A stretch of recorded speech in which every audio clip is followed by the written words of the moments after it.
I am ready to open the meeting, Westborough TV. All right, thank you. Welcome to the meeting of the Westborough Advisory Finance Committee here tonight. This is meeting number 34 for fiscal year 2020. It's June 11th, Thursday at 7 p.m. We're coming to you remotely, either on YouTube, Westborough TV, or at Westborough TV Verizon Channel 28 or Charter Channel 129. I need to remind the public that pursuant to Governor Baker's March 12th, 2020 order suspending certain provisions of open meeting law and March 15th order imposing strict limitations on the number of people who can gather in one place. The Westborough Advisory Finance Committee meeting tonight is going to be conducted via remote participation. Specific information and general guidelines for remote participation by members of the public can be found at the Westborough Town website. But for this meeting, as I explained, people of the public who wish to watch the meeting can watch live on Westborough's youtube.com /Westborough TV, or watch a recorded version in the future at westboroughTV.org. Under the government tab, just go to meetings on demand. So unfortunately, no in-person attendance of members of the public will be permitted, but we've made every effort to ensure that the public can adequately access the proceedings in real time via technological means. With that, I will preview the agenda for tonight's meeting. I'm calling the meeting to order and reviewing the agenda tonight. We have on our agenda the review and approval of past minutes, but we will be taking that agenda item up on Monday, June 15th, and we'll review all of our past minutes that are still outstanding. So our discussion tonight is including but not limited to the FY20 budgets and warrant articles as they have been revised for an annual town meeting, delayed town meeting that is scheduled for Saturday, June 20th. So our guests tonight are Christy William, the town manager, and Leah Talbot, the finance director. And I believe they have all the numbers from the school district, and the school district numbers have been sent into us as well. So the numbers we'll be looking at will be comprehensive town-wide tonight, and the warrant articles as well. We have town moderator John Arnold with us tonight to review the evolving logistics for the town meeting that will be happening with social distancing and safe logistics on Saturday the 20th. And the main objective of our meeting tonight is to gather all the information we need to revise the report and recommendations that the AFC first approved on March 15th, so that on Monday, June 15th, we can finally approve a revised report and recommendations to the annual town meeting. At that point, we can discuss future draft agendas. If anyone else has liaison reports, we can hear those. Any other public reminders to viewers, and then we will adjourn. So that's the agenda for tonight. I sent out an email earlier this afternoon with a final packet of information. I'll walk through that packet. It actually ended up with 11 documents in it. The first ones are going to be the most important. So you have your meeting agenda for tonight. We've outlined the AFC's steps for revising the report and recommendations, which was originally reviewed on March 13th. I've included a copy of that March 13th, which was now the first draft report and recommendations. That's what we're going to be looking at, what we need to revote, revise, or re-explain. The fourth was the motions on the warrant, which have been brought forward through our town manager that have been also reviewed by the Board of Selectmen. Next is the FY 2021 budget table recommendation, which will be inserted into article number 4. Those are the new budget numbers after 2 rounds of cuts for the COVID emergency.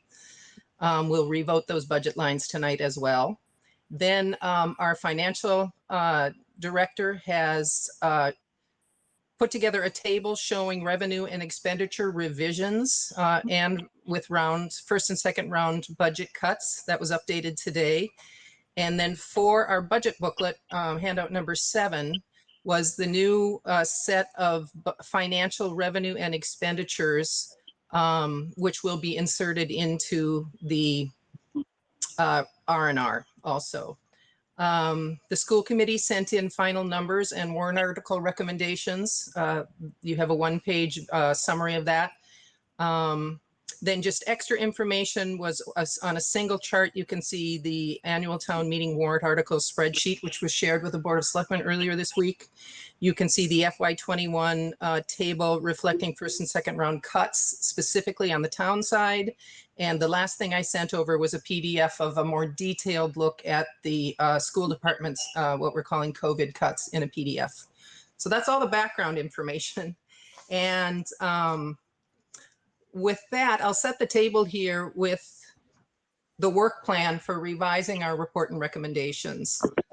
So simple thing first on that first, on page 2 of your handouts is we'll just change the cover to reflect the actual date of the spring annual town meeting for June 20th.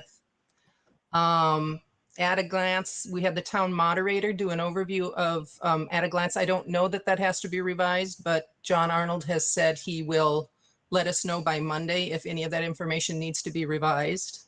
Yeah, Then we get Jody, I had gotten an email asking about that from Sheila today, and I told her that for most of the major changes due to COVID-19, I was just going to handle that orally, but I made a couple of small changes just to remove that there's not going to be, we're really not going to have a non-voter section.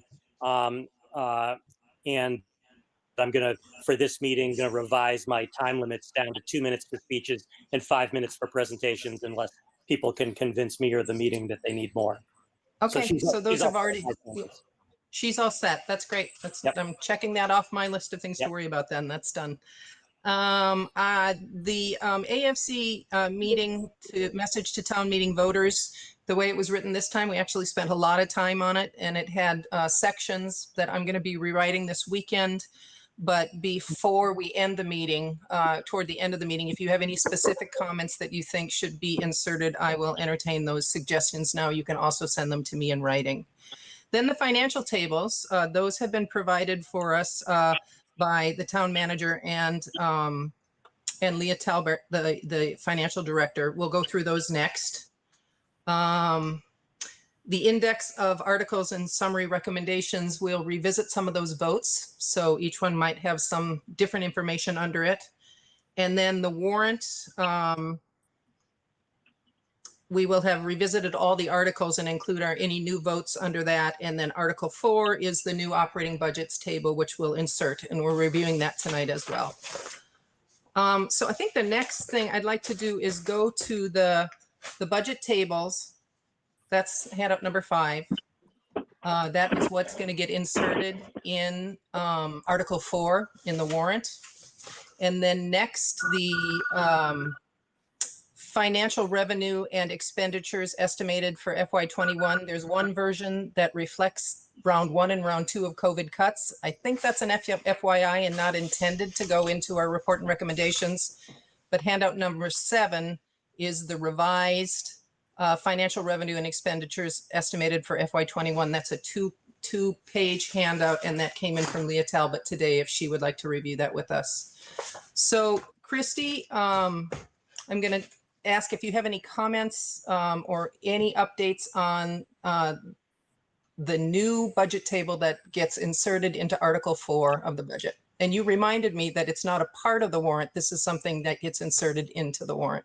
Do you want to go over that with the Jody, with the can you remind me which file we're looking at? Because I have trouble finding the files. I've got in front of me a table that says financial and revenue expenditures for 2021, updated 5/29/20. I think it's the budget book, Hank, the one that says recommendation table 6/11/2020. Is that right, Jody? I think so. I'm going off a paper now. So if anybody goes off the budget table recommendation 6/11/2020 is the one that would be in your book. It starts off with FY 2021 AFC. That's the name of it.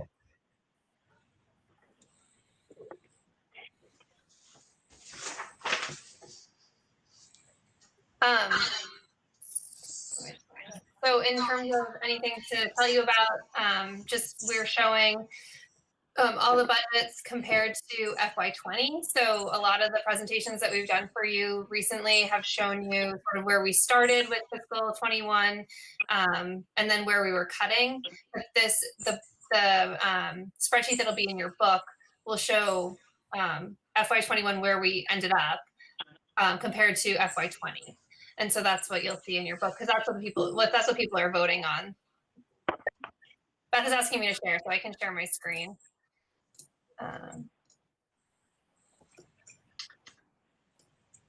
Sorry, not the documents. The number of documents you have is hard. So thank you. That's okay. So you'll see the negatives in some of them, like in the town moderator's budget, you see a negative because it's because it's obviously $250 less than it was in FY20. And so this shows, all of it shows where we landed. It shows the percent change. I don't believe there's anything new since we came to you last week, except for we added the moderator cut of the 250, and then we added the school department cut, which they presented to you last week, but voted on last night. So if I scroll all the way down here, our total budget increase is 2.2%. When you originally voted on FY21, it was a 4.5% increase. So we've cut over 2% out of our budget. The way that, I don't know, Jody, how you want to do it. The way that the Board of Selectmen did it, because we had already gone over the cuts, is they just voted. They went through each of the budget numbers. I can read them if you want in total, kind of like John does at town meeting, and then you can call out ones that you want to discuss. I don't know how you want to do it.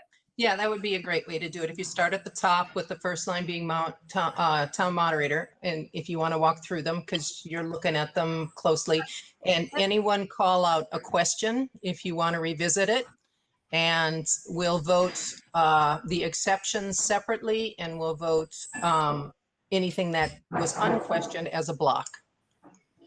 Okay, great. So town moderator is 0. Board of Selectmen town manager is $494,651. Finance committee is 5,831. Yeah, we want to talk about whether the finance committee ought to be reducing their budget. Okay. Okay. Finance director is 201,184. Assessor 885,078. Treasurer collector 295,338. Legal 102,500. Information technology 574,402. Communications 54,609. Central purchasing 85,140. Let's flip up a little bit. Town clerk 256,884. Election and registration 81,600. Conservation Commission 140,624. Planning Department 165,305. Board of Appeals 6,946. Economic Development 4,100. Building and Grounds 418,185. Insurance 13,250,874. Police Department 3,882,416. Fire Department 5,058,281. Building Commissioner 423,710. Weights and Measures 2,650. Scroll up. Animal Control 62,494. Applewood Regional Vocational Technical School 778,313. Department of Public Works 2,592,649. Snow and Ice 673,636.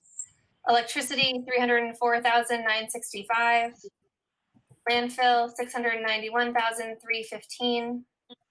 Health Department 322,567.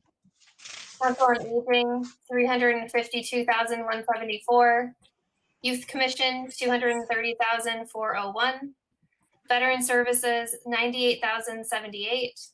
Trustees of Soldiers Memorial 2,800. Library, 1,168,736. Recreation, 199,662. Cultural Council, 4,500. Historical Commission, 14,008. Debt, 11,807,825. Country Club Enterprise, 490,459. Sewer Enterprise, 1,865,442. Wastewater Treatment Plant, 5,161,832. Water Enterprise, 1,205,730. Oh, sorry, 4,045,303. And then if we go down here to the school department, 54,374,549.28. So our total increase from FY20 is 2.2%. Okay. All right, so the only item that has been questioned is Finance Committee. So Hank, if you have a proposal to make, let's do that, and we could vote. Yeah, I think with every other department making cuts in their budget, from what the original proposal was, we ought to be doing the same thing, right? We ought to be just reducing the budget by it, and we'll figure out how to manage it when the time comes.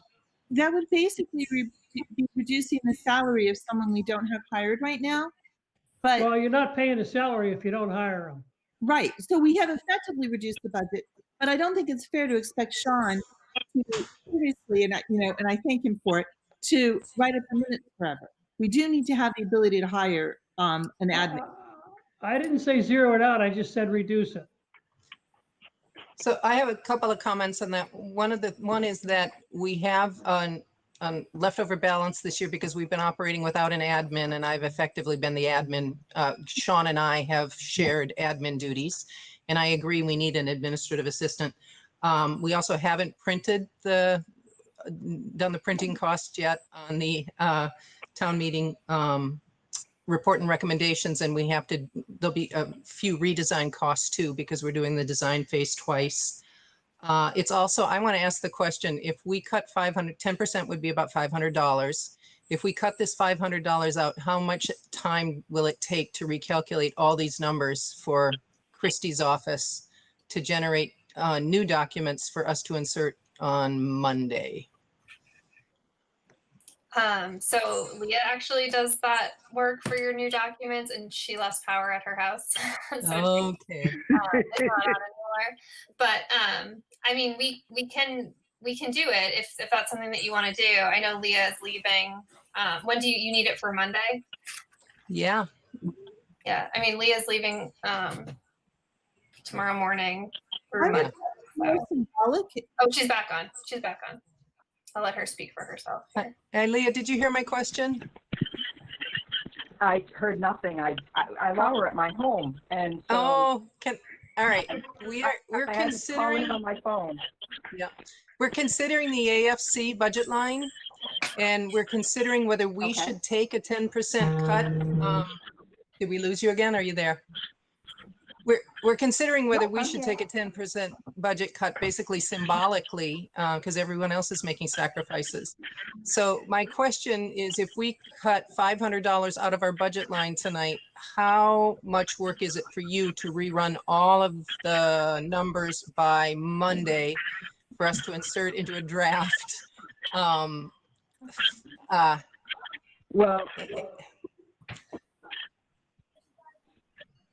so it would be a half hour's work to run them all again for a $500 difference. well, yeah, and so the problem is that I actually am leaving. Yeah. I just don't want to say this out. I got it. I think we need to I just wonder if the $500 that we would be cutting out of the budget, it's going to take a couple $100 of professional staff time to make the changes. And I am concerned that we have enough funding to get a good admin online, and that we budget for printing and, or other kinds of communication that we might need next year. Anyone else want to weigh in? I just want to offer up another possibility is if you want to wait and decide, you could print the book with the existing number. And if you want to have me read a different number at the town meeting, I could read a different number and you could state your reason. Okay. Anyone else have an opinion on this? Are we going to be Anyone new? Are we going to be providing masks? at the town meeting? Was this on the motion to the idea of cutting $500 out of our budget? It has to do with expenses or potential expenses. It wouldn't be finance committee expenses, so maybe we should talk about that later. Okay. I guess. Paul, did you Hi. have it? Hi, Paul. I like the idea of symbolically doing it, although I think redoing all the books is crazy. The Board of Selectmen would also have to vote again.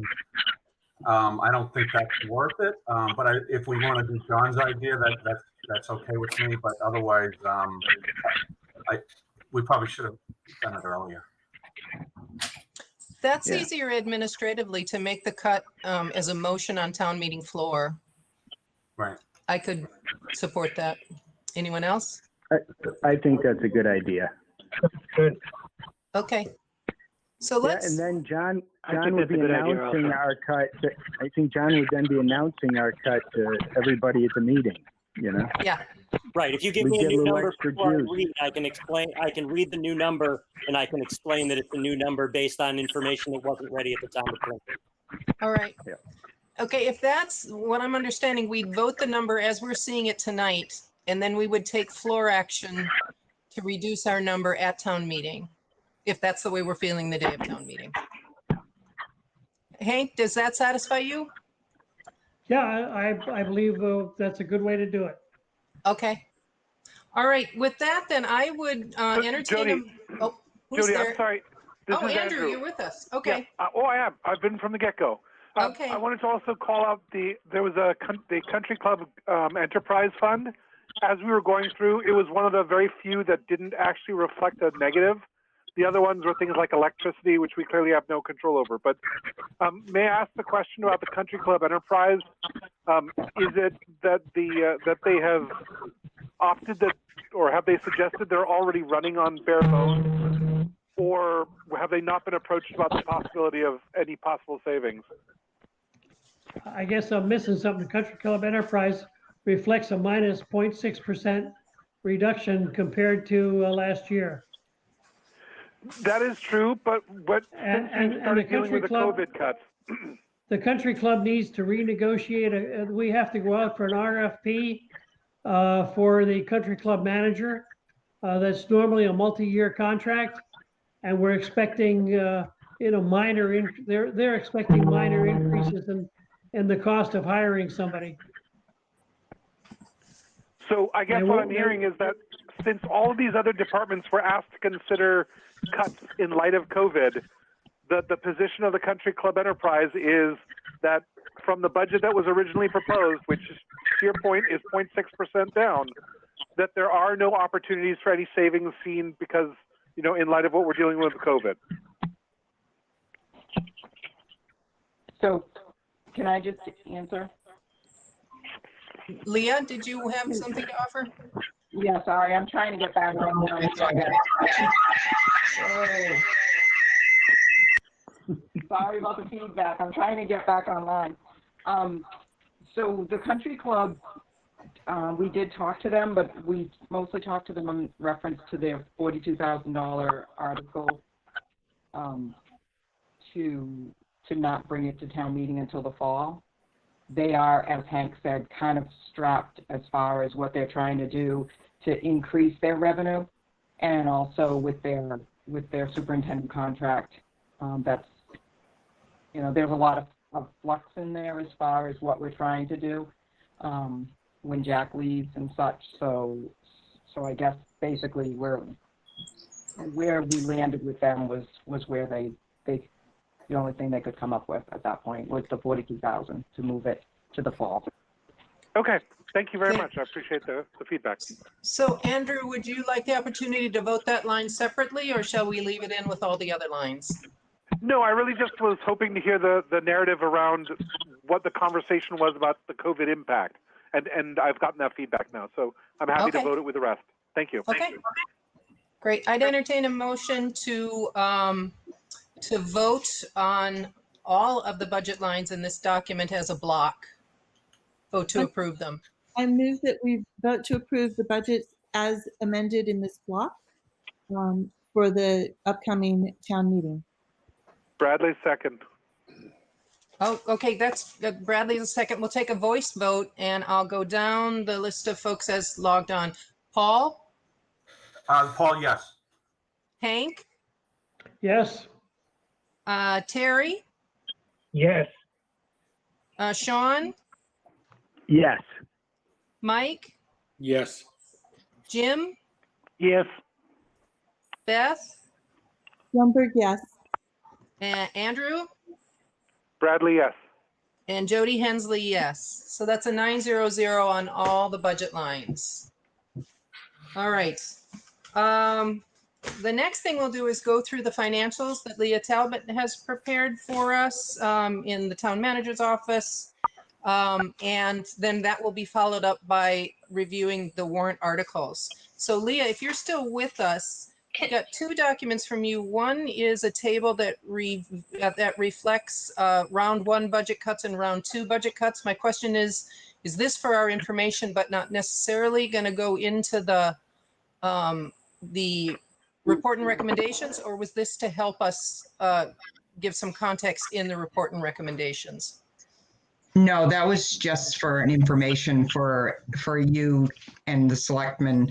We just put that together so that it would show the differences between where we started and where we go. I think putting all of that into the R&R book would be confusing to people.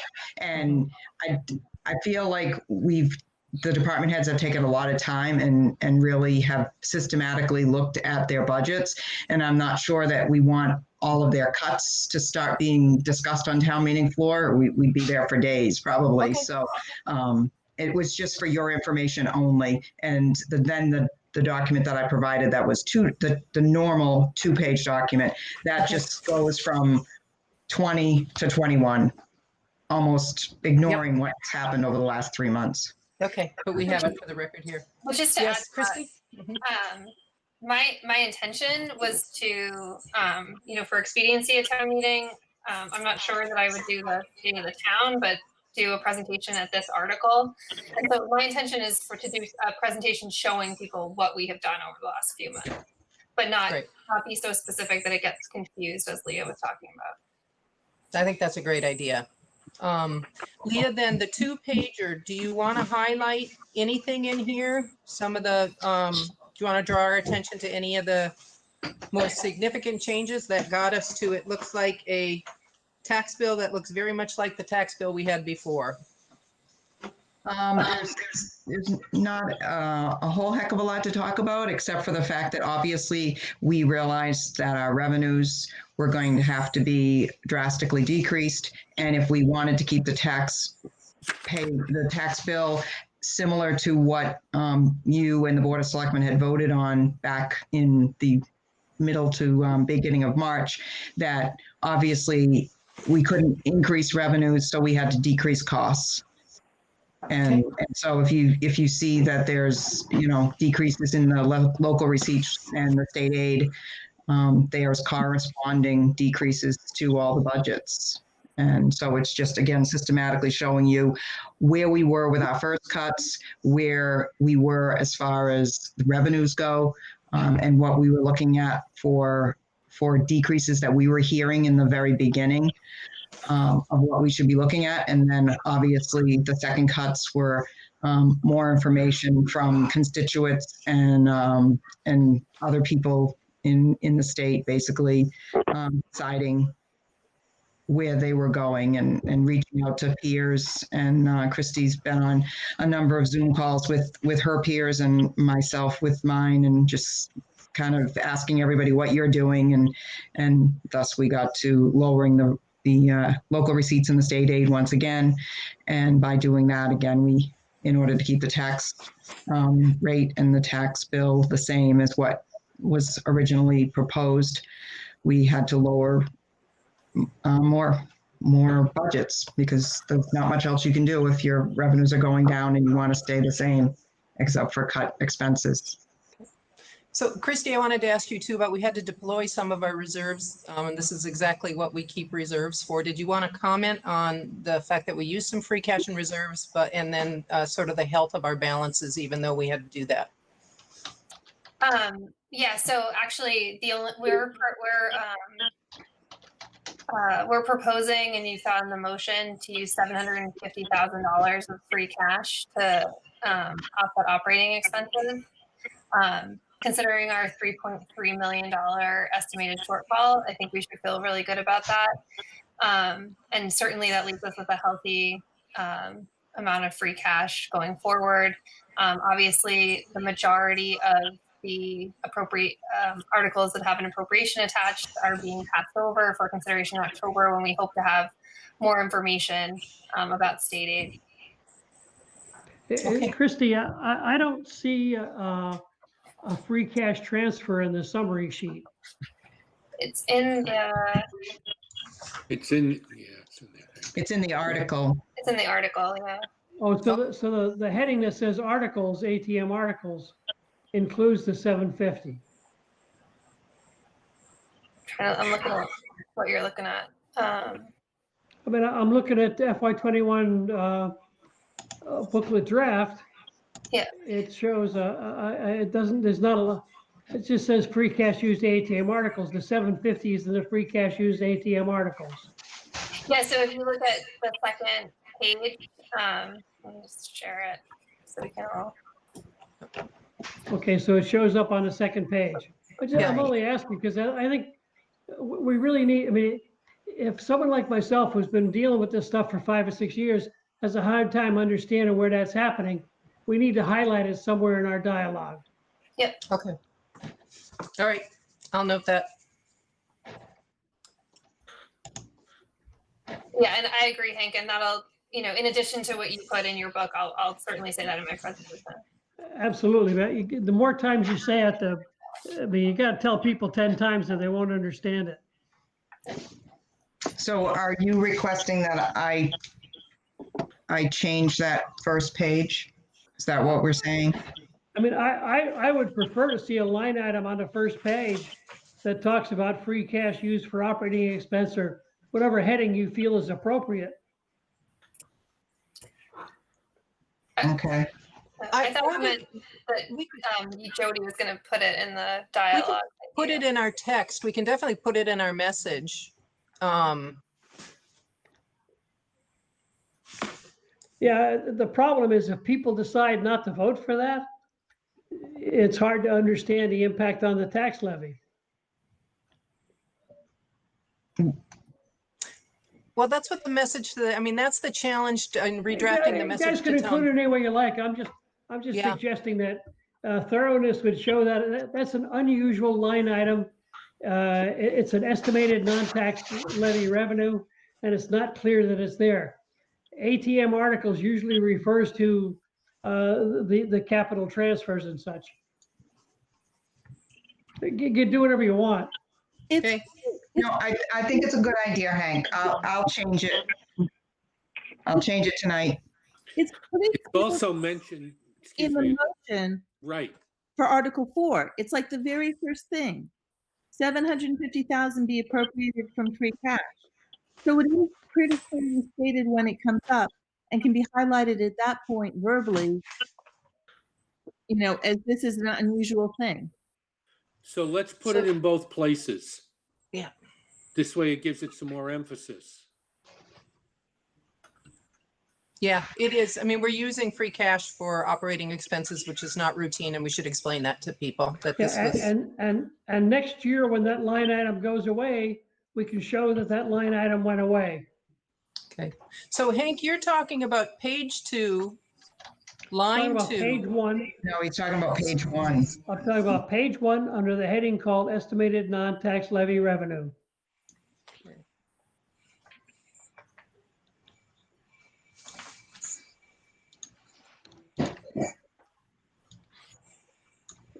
And what that will, if you put that number in there, to me, it'll be more clear.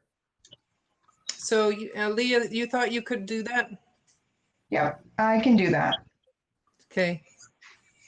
I'm doing it right now. All right. Thank you, Leah. Okay. You're welcome. Okay. Great. All right. Thanks for that. This is All Paul. right. I have a question. Oh, Paul has a question. Yes. Thanks. I know I should know this, but let's say for the benefit of people viewing, why when on this first sheet, when the tax is going up 3.4% at a high level, why is the tax bill going up 4.67? So why aren't they lined up at a high level? If someone could explain. Because the town valuation is changing and the average single family is changing. So it's not keeping up, I guess, in effect, right? Right. Okay, thank So you.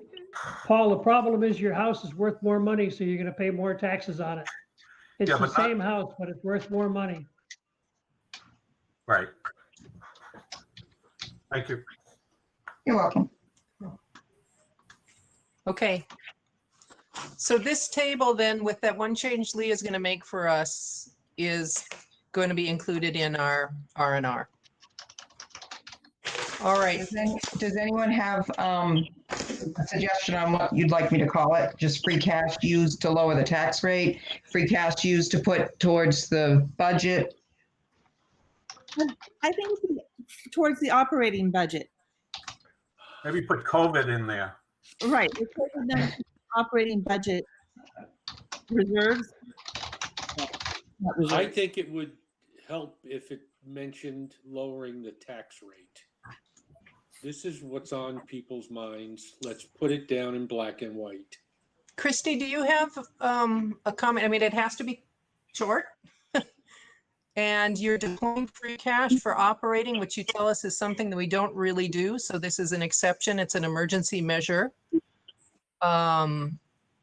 Is it in? I mean, I don't have a suggestion for that line. I think any of the suggestions that you just made are fine. I think all of those things are part of the presentation that I will be making. That it's related to COVID, that we don't typically do this, that we use it for a rainy day and it's raining. That's all part of the presentation that people will hear before they're asked to vote on it.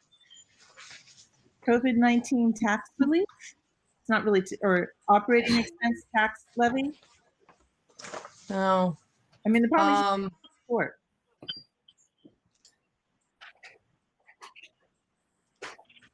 I think free cash used for operating budget is fine, but That's what I have right now. I have free cash used for operating budget.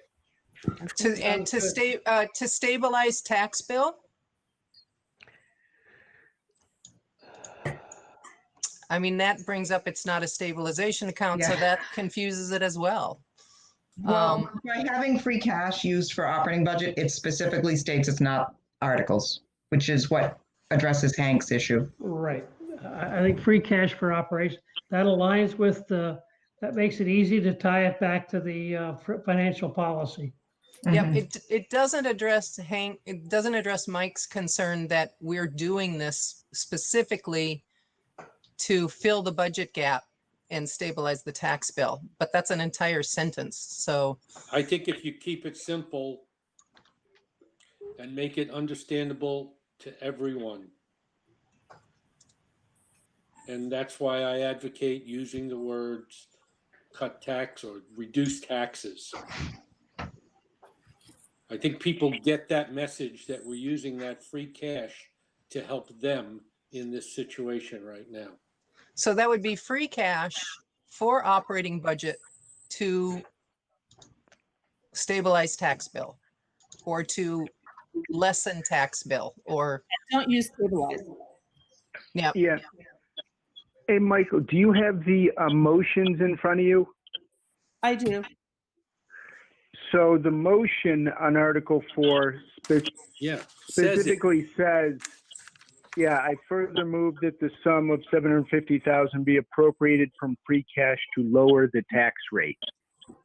And so that'll be directly in the motion that starts off this whole discussion. Correct. But if you want to align everything, then it should also be in there. Look, I'm not going to get into an argument about semantics. So it is free cash. It's free cash appropriated to operating budget to lower tax bill. Is there enough room on that line to just write free cash to lower tax rate? So this is what I have right now is I have free cash for operating budget and lower tax rate. All right, I like it. So you do know that we're not setting a trend to use free cash in the operating budget. We're doing it this one time to lower this tax bill. And is it the rate or the bill, Leah?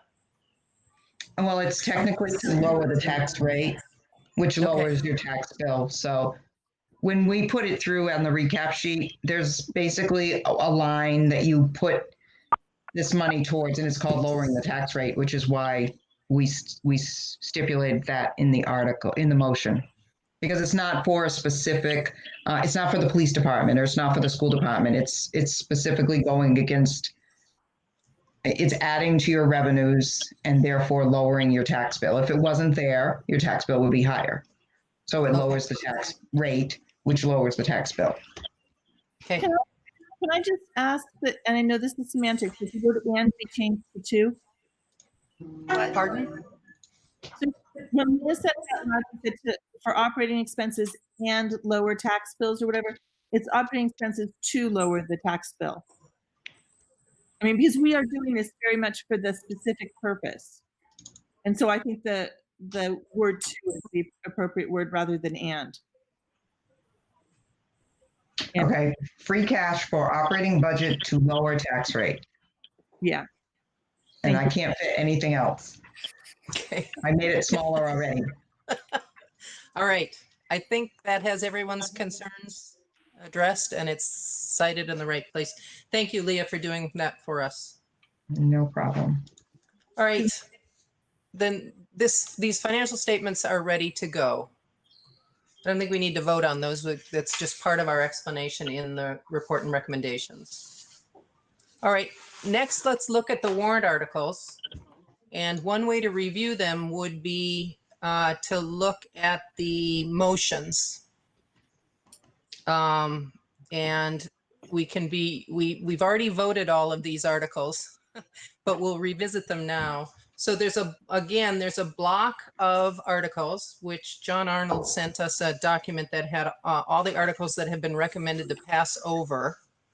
So what we could do tonight, and in the document I sent you with all the town meeting motions, I put in boxes and struck out the language that has been recommended to pass over and that the Board of Selectmen has agreed to pass over. So, hey Jody, before you start, can I just check, Christy? I wasn't able to catch all of the selectmen's meeting. Do you think the selectmen are willing to go ahead with this idea to have a block vote to move and pass over at the beginning? Yeah, we didn't talk about it, but I'm sure they're fine with that. Okay, I just wanted to make sure that because we'll finalize the list of what goes in that list to read right, in the days before the meeting, once everybody has the final pass of what's going to be there. But I think that's the most efficient way to do it, so we don't have to keep having these separate motions. Jody, can I just correct your document? Yep. Article 5B is a vote to pass over. It was Article 7 that the selectmen were waiting for more information on. Article 7, Lake Chauncey. Yes. They're waiting. Okay. They were waiting. They were waiting to hear if the recreation department was going to cover it in their revolving account, which I'm told is coming up in their meeting on Tuesday night. But I expect that they will cover the treatment of Lake Chauncey in their revolving account, but they're going to consider that at the rec commission meeting on Tuesday. Okay, so we have our meetings tonight and Monday night. So the next step I was going to do is recommend that that our committee vote in a block to pass over these recommended articles. So do I leave Lake Chauncey treatment in our block to pass over, or do I leave it out and we'd address it at town meeting? I thought we were trying to get it off the town meeting floor. We are, but I think that the concern that the board has is if just sort of making sure that it's still happening. If we pass over it. So I didn't have that answer for them, and I've since received an email from Jen Kirkland that they're going to talk about it on Tuesday. So I expect that, like the petition warrant article, the selectmen will give their vote on the floor. I'd like us to vote it Yeah. tonight. All right. That's over it. I'm going to go ahead, and if anybody doesn't object, I'm going to take the articles that so far have been recommended to pass over, including the Lake Chauncey treatment, so that we can take the vote tonight and get it into the book. And then if something changes by town meeting and we need to re-examine it, we can do it then. Christy, is that concern you at all, that we would take a vote to pass over tonight and the Board of Selectmen might do something different? No. No? Okay. All right. So the articles that have been recommended to pass over are, and I'm reading from John's document he sent us, and including the kindergarten warrant article. Yeah, just if I made a mistake, Christy, let me know, because I'm going to try to edit as I go here, so I'm in sync. Okay. All right. So I will entertain a motion to move that the town vote to take the following articles or sections of articles out of order and act immediately on a motion that each be passed over. Out of order requires a 2/3 vote and passing over requires a majority vote. So the ones that we would be voting now on passing over are Article 5B, restocking Sandra Pond, Article 6, the July 4th block party, Article 7, Lake Chauncey treatment, Article 8A, utility truck replacement, Article 8B, infrastructure data collection, Article 8C, 10-wheel sander replacement, Article 8D, the backhoe replacement, Article 8E, generator replacement at the sewer pump station, Article 8F, sewer grinder installation at the pump station, Article 8H, F30 utility truck with plow, Article 8I, renewable energy study, Article 8J, command vehicle replacement, Article 8L, self-contained breathing apparatus, Article 8N, parking lot and curbing repairs and maintenance at the schools, Article 9, replacement of 2 one-ton dump trucks, Article 10, a T-mower, Article 11, request to fund internship opportunities, Article 12, which is full-day kindergarten, Article 14. Is Article 12 a passover? Yeah, yes. It's a complete passover, not a $200,000 It's appropriation. Passover. That was sent, I sent that in emails today. The school committee voted it on it last night. So it's a complete passover. It's a complete Passover. They're going to absorb it in Okay. internal. Hank, they're still planning on having full-day kindergarten. Yeah. I'm just trying to understand because I'm there's so many documents, I'm getting confused, that's all. Yep, there sure are. And yes, the Sarah DeLay sent that information to us this morning, and I forwarded it to you today. So that's Article 12, the kindergarten. Article 14, land acquisition and parking lot construction, and Article 16, town water system improvements. So I had asked, I'd entertain a motion to vote those as a block to pass over at town meeting. Can I just ask one article for, I believe, trucks that had to do with CSX money? Did that one get left in? Yes. Yep. That's money that's existing for a specific purpose. Thank you. And actually, also to know about that article, I think the motion that I provided to you was 30. So on the warrant, it's 53,000. The motion had reduced it to 31,000, and we actually just need to change it one more time to a $36,000 number. So I'll send that out. Okay.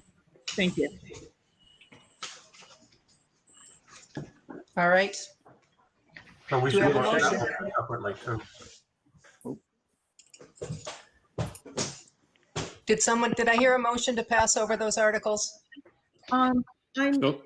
move that we recommend the town vote to, there were two actions. One was to move forward and pass over as a block. I read the article. It's Yes. the move that the town take the following articles or sections of articles out of order and act immediately on a motion that each be passed over. Okay, so moved. Okay. Do you want the articles? Bradley, second. Okay. We'll take a voice vote on that. Paul, Yes. Hank, Yes, Terry, Yes. Sean Keogh, Yes.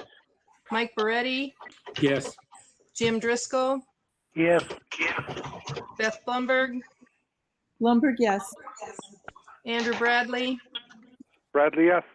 and Hensley, yes. That's 900 to pass over that block of articles. Then I think for review of the other articles, if we need to look at the motions to see what is actually going to be proposed. So I have got the March 15th warrant sitting next to me from the R&R, and I've got the town meeting motions, which I hope are correct. And we can move back to these to see if the vote, does anybody have any votes that would change given the motions? That's what I would want you to consider. there's at least one of those, the CSX mitigation, we changed the number. Since we changed the number, we should change the book. Okay, well, a lot of these are going to have change numbers. So let me see. I think Well, we need to I go believe through. our motions included the numbers. All right, so let me just plow through here. We took a vote on article number 1 on the town elections. Actually, that gets taken out. We don't vote on town elections because they're already completed. That's just a report. So that's an edit that has to be made to the March 13th booklet. Article 2 is the Advisory Finance Committee. Jody, I can put up that spreadsheet, that blue and white spreadsheet. and Yes, that'd be great. Numbers are different. Yep.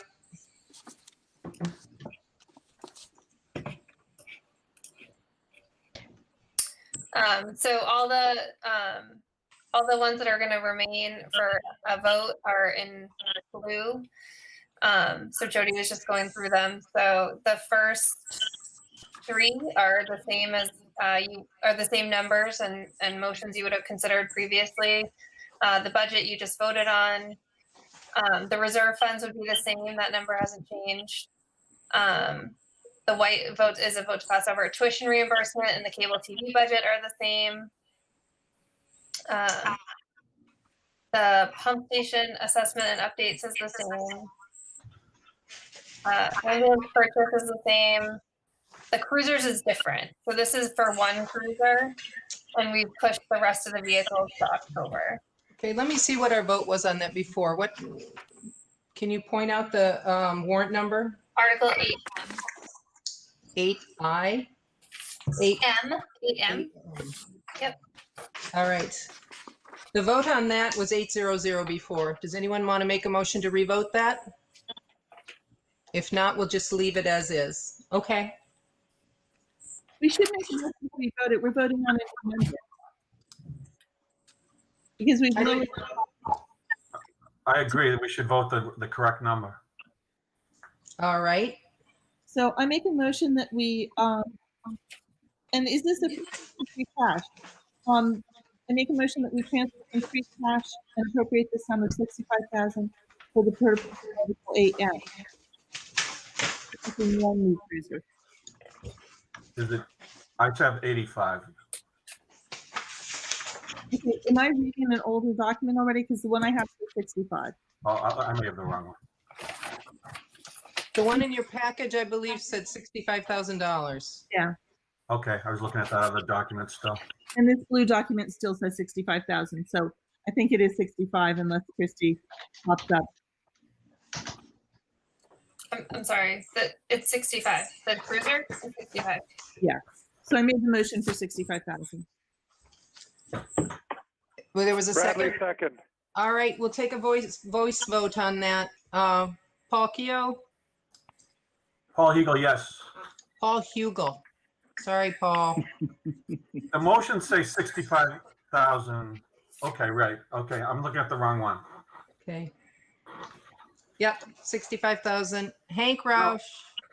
Wait, sorry. It's, go ahead. Yeah, I'm right. I keep looking at the wrong one. Yep.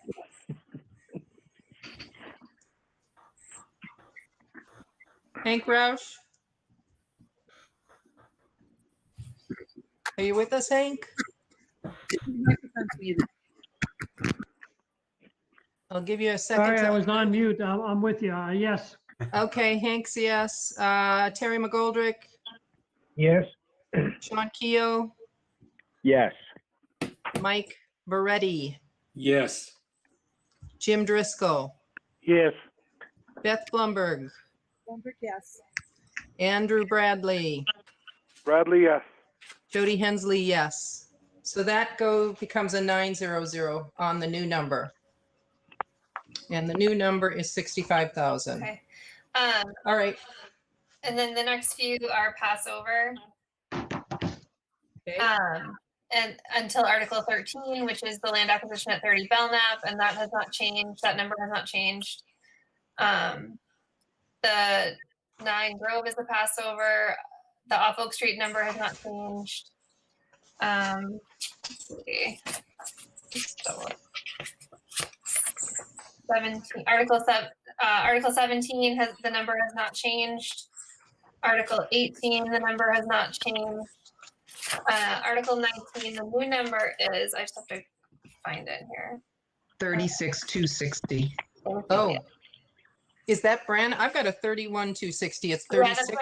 that's what I was just saying is that it we just changed it again. So we just have to fix it. But 36,260. Yeah. Yes. And that's Article 19. yeah, so that number is different and that's lower.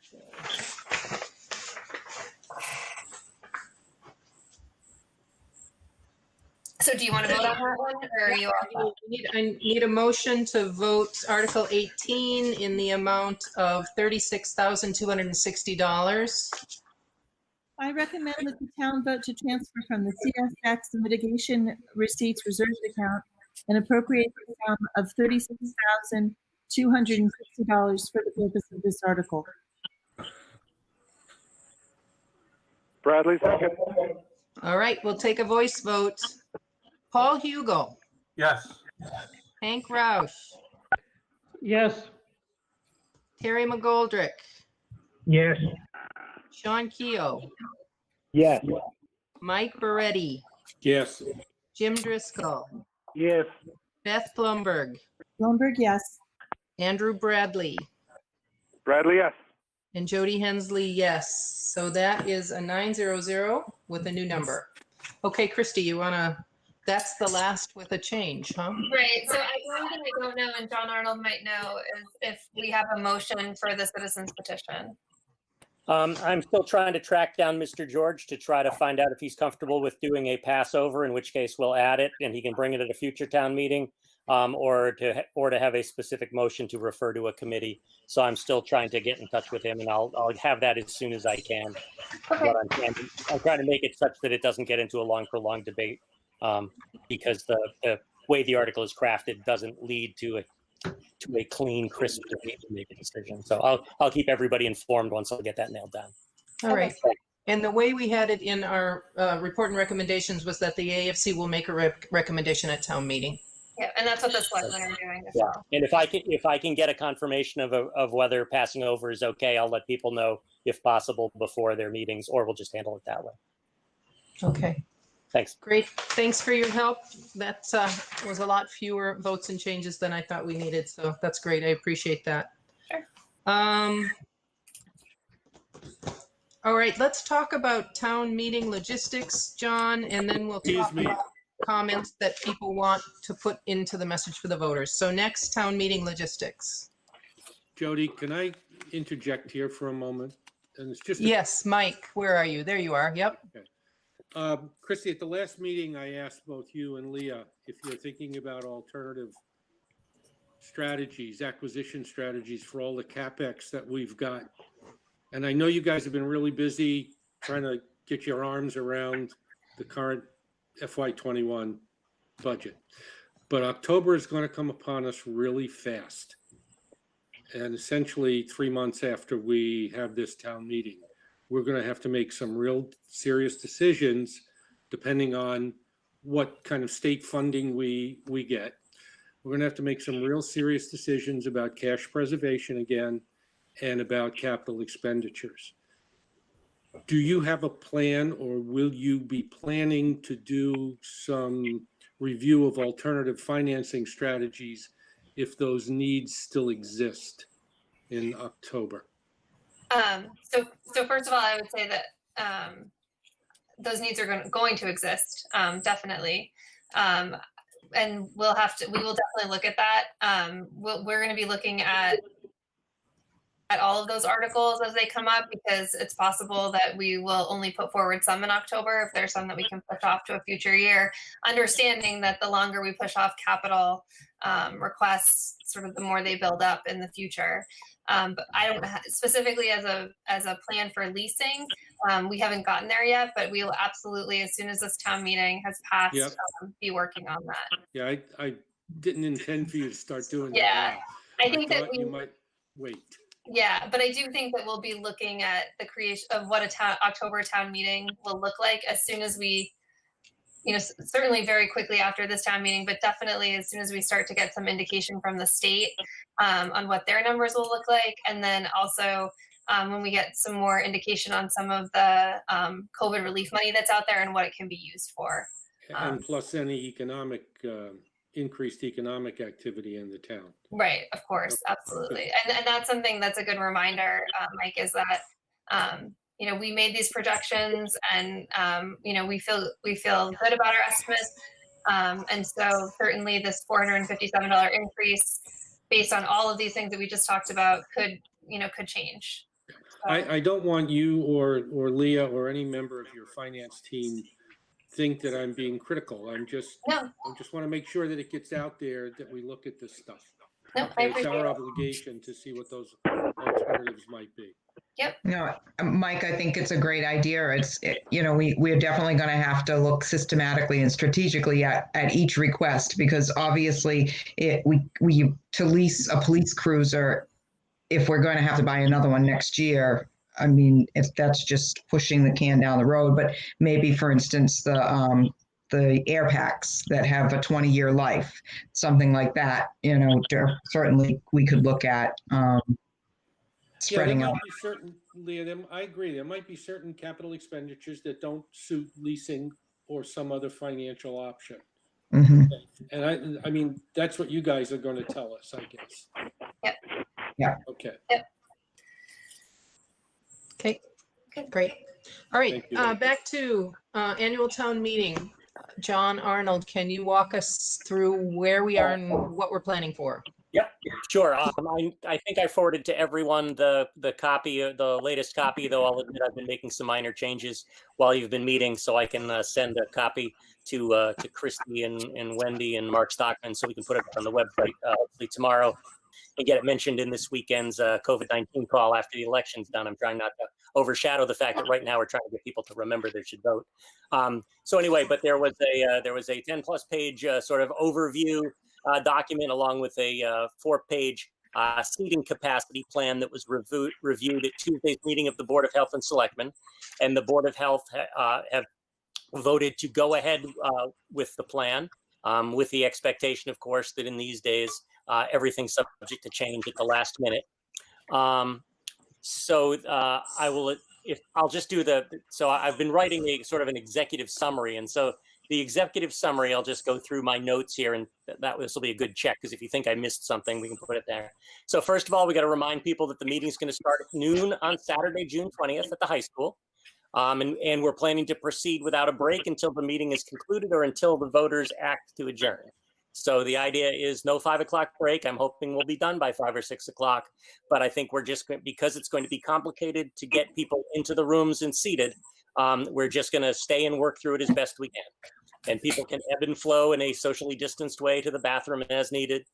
We're going to allow attendees to bring water and light snacks that can be eaten neatly and quietly. And if they want, they can bring their own folding chairs. Those chairs will be available. But if some people are either, prefer to bring, the sort of folding chair that we take to kids' soccer games or whatever, that's okay. The entrance is going to be done with a physically distanced line outside the high school, where instead of going in the upper level doors where we usually do, you'll turn left and go down an ADA compliant ramp, staying 6 feet apart. When you get to the door, there'll be someone calling each voter to one of probably 3 or 4 check-in stations. And again, you'll be expected to be socially distanced unless you're a family unit that feels that you can be next to one another. You'll get checked in. There'll probably be plexiglass, and the check-in people will be we'll all be wearing masks, and some of us will be wearing gloves.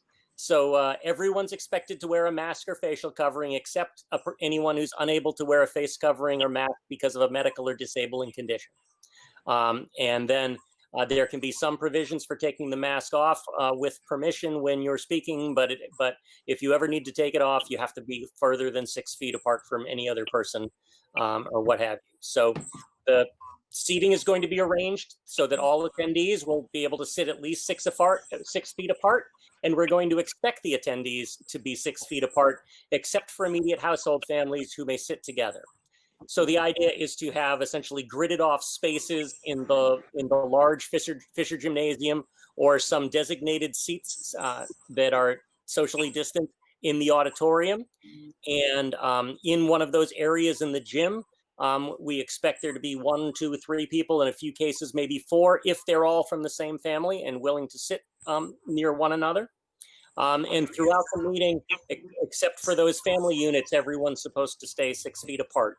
And we're even going to try to have aisles, so even the aisles can give 6 feet apart. But if there's a short amount of time when you have to get within 6 feet, it's almost like quickly passing someone to, at a grocery store or whatever. But it's not that we're going to put you in the room and you get to choose where you sit, or that you get to, sit to next to you, who you usually sit next to.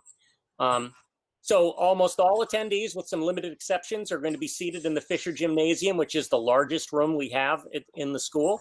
It's 110 by 100 feet, so that's 11,000 square feet, and it's got a high ceiling, and it has a few doors that can be opened to stairwells where the stairwells have doors that are open to the outside, and the schools are going to try to run fans to keep air circulating.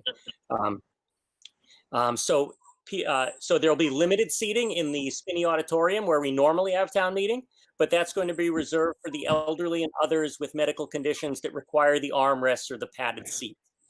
And for people who are unable to wear masks, we're going to have a separate seating area in a separate room, essentially, so people who want to wear masks don't have to feel awkward or anxious because someone next to them has a mask on. But again, even in that room, we expect people to be 6 feet or more apart. So the voters in each of these rooms will be able to hear each other and will be able to fully participate and vote. And each of the rooms will either have a moderator or a deputy moderator, and we'll have either the town clerk or a town clerk designee to sort of work through the process. Unlike years past, we don't expect to have a non-voter section. We don't expect to. We're not going to have babysitting. There's not going to be anyone, selling coffee or water or whatever. So only voters, town staff, non-voters who are approved by town meeting, and the press are going to be allowed to be present at the town meeting. And we expect to have volunteers guide voters from the check-in process into an open seating space. And as I said, to minimize people walking past each other, we're expecting to have volunteers point attendees to sit in an area where they're guided, and we expect to fill in the rooms from the front toward the back, so we don't have people sitting in the back have a lot of people walk by them. So there'll be deliberation on each motion as usual. However, we're going to have a few changes. There are not going to be roving microphones. There will be speakers with boom stands that'll put the microphone probably 7 to 8 feet, maybe 9 feet above. And rather than touching the microphone or going next to it, we're going to work with the AV staff to have the volume turned up enough that just by standing underneath, we'll be able to hear you.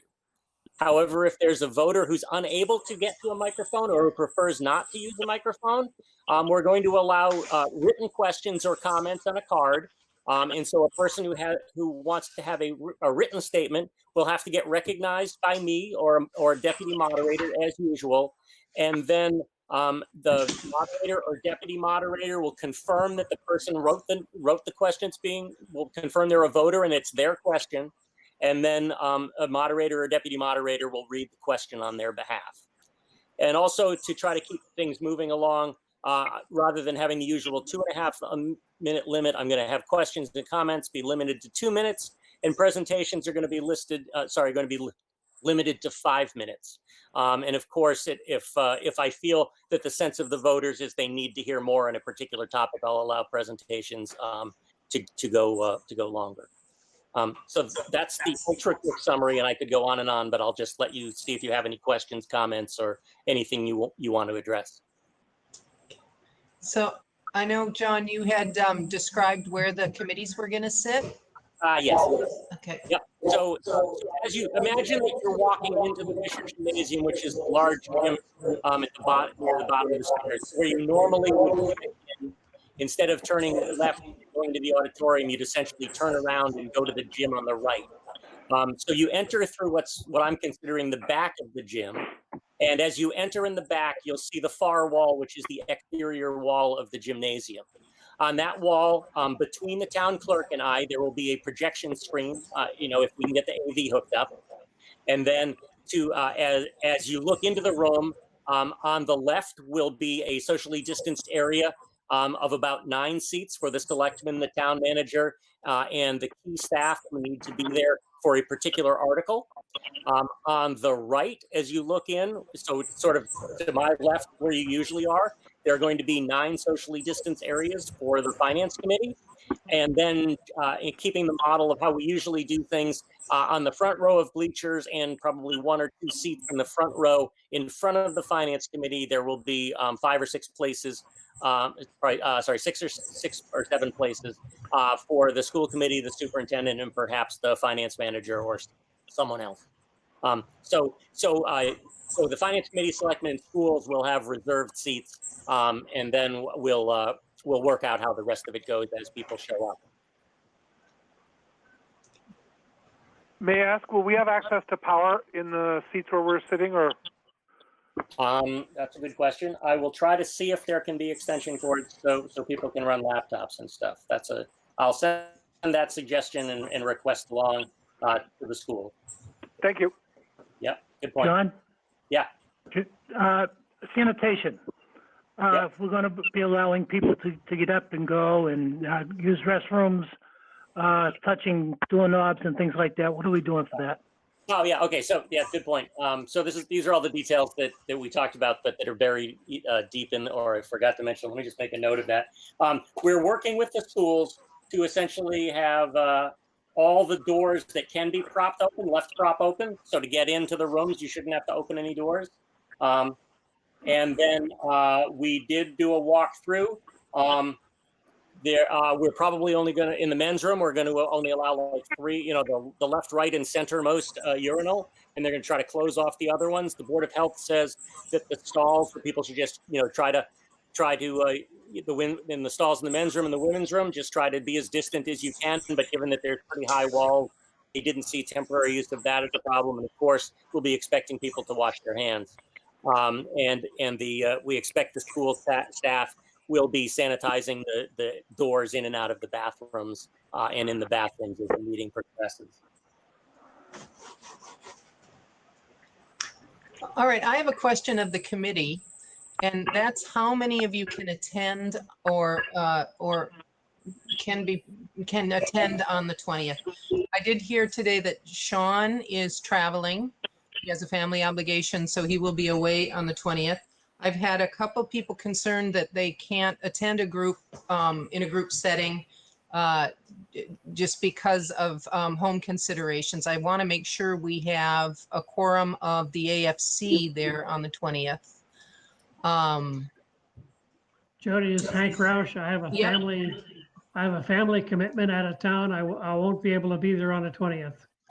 Okay, so Hank will be away too. Anyone else who cannot be there on the 20th or prefers not to be there on the 20th? Jody, it's Terry. Yep. It's Yes, Terry. Terry. I won't be there. Terry cannot will be not- there. Okay. Anyone else who will not be able to attend on the 20th? Paul Lamont. Paul? Right. Paul, you cannot attend on the 20th? No, I'll be watching on video. I'll be watching at home. Okay, so Paul cannot. That leaves us with 5. Will the remaining 5 of us be able to be there? I'm still pending a relative in California, but I should be. Jim, yes. Mike, yes. Jim, yes. Bradley, Mike, yes. Jody, yes. Andrew, yes. And Beth is a maybe. So if Beth can't come, we don't have a quorum. How does remote participation? Can you use remote participation to fill a quorum? Not at town meeting. Finance committee should be able to still do our meeting by remote, even though the person who's remote can't vote at town meeting. Yeah, that sounds right to me, is that your committee meeting could be done remotely, and so they could participate remotely for that, but they wouldn't be able to vote. They could vote on recommendations of what the committee reports out, but they couldn't vote as a voter at town meeting. That sounds like it's a reasonable compromise and would work under the rules like this meeting has. I'm not sure that I'm not sure how that would work, because if you have a meeting where people are physically present, I mean, obviously this is different, but the way it works previous to COVID is that you have to have a physical quorum. And so if you have a meeting that you're meeting physically, I'm not sure how that works. It's a gray area, but I think most people would be willing to say, let's worry about that when we get to it. So is there, the state of for the emergency town- hasn't been lifted, so it's hard to say. Yeah. For a town meeting in general, if the AFC has done its work and submitted its report and recommendations, do we have to have an AFC quorum present at a town meeting routinely? No, I don't think so. I think the only sort of real difference would be that you couldn't necessarily have an official vote to recommend out, but the four of you could say, we don't have a quorum to take an official vote, but the 4 that are there want to make statements as individuals or as a group or individuals. So I think it would really just be the semantics of any change from what's in the book wouldn't be a formal recommendation. It would be an informal reporting out, as a non-quorum. Okay. All right. This is Thanks. Paul. In Any an other questions? emergency, Yep. sorry. In an emergency, if I could be on call to come down for that, just passing people by. I don't want to sit for hours, Right. like that and then bring it home. But passing people by, if I had to come down just to vote or something, it seems like it would be very rare. But if just call me. Right. And also, Okay. I believe the people who work at the check-in stations are typically allowed to vote, and they're hoping to have a TV there too. So even if you came down to check in and then, by text or whatever down the hall, you just told them what you were doing. If somebody wanted to get really persnickety, I think that would count, because then you would be physically present at the meeting, and nobody's going to be within 6 feet of each other anyway. So I think there will be a lot of texting going on between committees, because it's not like they're supposed to be able to huddle like they usually do. Okay. All right. We'll know by the 20th. So I know there was a question today as to if anyone had heard from the public about concerns about holding town meeting. And so I know that the selectmen plan to bring that up on Tuesday night at their meeting with the Board of Health, just to see if they've heard from the members of the public. Okay. All right. That's the town meeting plan. All right. The last thing I put before the committee is, are there specific points as I hunker down to rewrite the message to town meeting voters that you want to make sure get included in that message? I think we need to make it clear that the estimates of non-tax revenues are estimates, and we won't know the real numbers until at least fall town meeting, and we may have to increase or change, may have to change spending levels at the fall town meeting. Okay. All right. Anyone else have, I mean, you knew what was in there before. Some of it is no longer relevant. That'll have to be pulled out. I'll try and keep most of the sentiments that were in there before.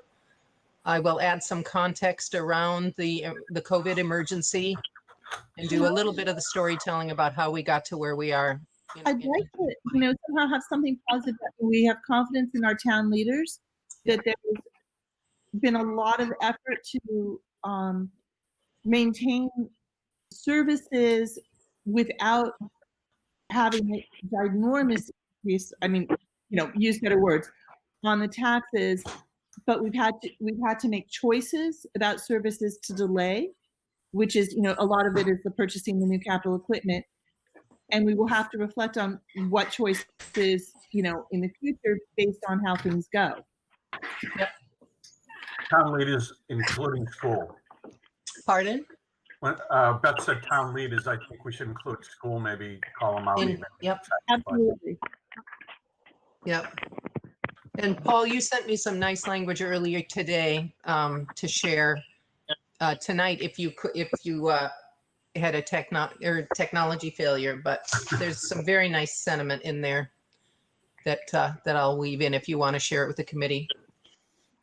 I guess the gist would be that not so much the language, but I'd like to be sure that in my opinion, the book shouldn't show what we voted on the articles that are being passed over now. It might be confusing if it says we voted, 800, whatever it was, because now that's defunct. It's no longer, acknowledging the current situation. And Okay. then, and then if those that do come forward in the fall, along with other articles or fewer of them, whatever, we'll vote on it individually. That was the gist of it. I just didn't want to leave votes in the book that are no longer. You know what I think I'll do, since the AFC has voted to pass over those articles and the BOS has voted to pass over those articles, I'll include those votes rather than the March 15th votes. Right, for those articles, right. Okay. Yeah, and then the remaining article would be what we voted before, or the two that we changed, right? Yep. Okay. This is Andrew. On the point of that procedure, if both sides vote to pass over an article, is it possible that there's, through some discussion on the town floor, somebody still wants to vote on the article, in which case we would be able to sort of announce what our vote was if the vote had to go forward? Yeah, we would. I'll let John take that. And yes, we have the draft from March 15th with us. Yeah, So that would John, not be my vote anymore. oh, your vote would change. Your vote would be a different vote now. Okay. Yeah, so we'd have to revote all of them if we're doing that. I don't think those are relevant. Yeah, well, we, the finance committee, just voted to pass over those articles. Right. If the town meeting wants to vote on them, our advice is still to pass them over. Okay. Right, and then essentially whatever members of the committee are there and able to provide a new recommendation would be able to provide a recommendation if they want, if they essentially the committee would have, let's say that, we read through the list of the 15 things, and one thing, the motion to pass over fails. In that case, we take it up, we have the people make their case, and then we ask the finance committee, we ask the selectmen, what do you think? And then if you think that the motion to take no action was still correct, then you would either ask to, if somebody makes an alternate motion, you could ask to defeat the article, which is the same thing pretty much. Or you could say, well, of the 5 of us here, we now think 3-2 we should defeat, or 3-2 to go ahead. So I agree that putting multiple votes is confusing. And if the committee believes, as they voted, that they want to pass over, then you should stick with that, and then just react accordingly if the meeting votes otherwise to go ahead with any of them. That sounds reasonable to me. But also, just one other technicality: if we go through this and if the voters vote to pass over the articles, then the only opportunity for that vote to change would be for somebody to make a motion to reconsider, and the reconsider has to be given with specific reasons and has to be shown that there were errors in process or information that the moderator would substantively believe would have changed the outcome, and then I decide whether to allow the motion to reconsider. And the motion to reconsider would then take 2/3 vote to reconsider. So it's a very high bar, and so the chances of someone voting at like 12:20 on Saturday, do we pass over all those articles and then an article comes up, that we passed over and somebody wasn't there and said, hey, I thought we were going to vote on this. Their only recourse would be to move to reconsider and to go through the reconsideration process. Quick question, were there any articles we voted to pass over on the first draft that we were presenting for March? Because I almost want those to be like separated out from a block, if there was. And I think that's possibly specifically only the last article that was the citizens' petition, because we didn't have a motion or know what it was about really. But I just want to make sure there weren't any others that we chose to pass over. No. Okay, thank you. Yep. Right. Any other comments? Technically, and we didn't pass over that one. We were just deferring our vote to the town meeting floor. All right. Any other input on message to voters? Yeah, Jody? Yep. It's Mike. In the last narrative under key budget drivers, we tried to get the message across to voters that we have to manage the pace and change of growth in the town. And I think that what we're going through right now just emphasizes that, because it just took a very short time for everything to be upended economically and in our ability to provide services. And so I think we can more strongly emphasize that need. Okay. If you want me to put some words together, I can do that for you and get them to you. When do you need them? Over the weekend? Yeah, that'd be Okay, great. will do. And I will be spending time Sunday and Monday rewriting it and have something for you to bless on Monday night. So if you can get me stuff by Sunday morning, that would be great. I can do it. Okay.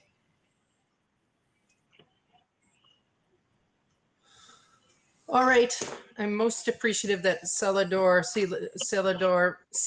from the town manager's office is going to help prepare the document and do the back and forth with Curry to get it printed. So I really appreciate her help. Well, we are without an administrative assistant, and I sure hope the committee finds one next for the next fiscal year. I don't have any more tonight. Monday, I was going to devote to presenting the final draft for any last comments of the new report and recommendations that will go to Curry on Tuesday morning. I don't know if anybody else wants to put something else on Monday's agenda. We'll review some minutes. Oh, that's right. Thanks. We'll do minutes. We'll try and get all the minutes in. And we'll do the R&R review, R&R final. All right. Thank you, everyone. I didn't hear. Can you try again? Do we have a guesstimate of the R&R printing cost, or how many we think we should print? No. What do you think? I have no idea. Print fewer than you printed last year. Okay. You're going to have much lower attendance. Yeah, I'll try to check, but Jody, you might want to check with Wendy Mickle too, just to see, because one of the things we're thinking of doing is to allow for better, safe distribution of materials, is perhaps having a bag for each voter or a bag for each family unit that has been, stuffed by people wearing gloves. So there would be, like a bag with a town report in it, a finance committee report, the handout that the school has, and then the person checking in would hand that in. So we might want to get a sense of Wendy, how many of those she thinks we need. Okay. And then each voter would get their voting slip. So. Okay. I'll check in with Wendy and ask for a number. I'll try to remember to tell her too, so she's not surprised that at least one or both of us call her. Okay. One of the things you had was an idea of collecting sort of RSVPs for family groups. Would that be coming in time to give us a hint on printing? Yeah, I'm going to try to get the email sent out, talk to Wendy about that. And if we're going to do that, there was some discussion with Wendy about whether she wanted her office to get the call versus going through the COVID-19 hotline. I just want to check with her.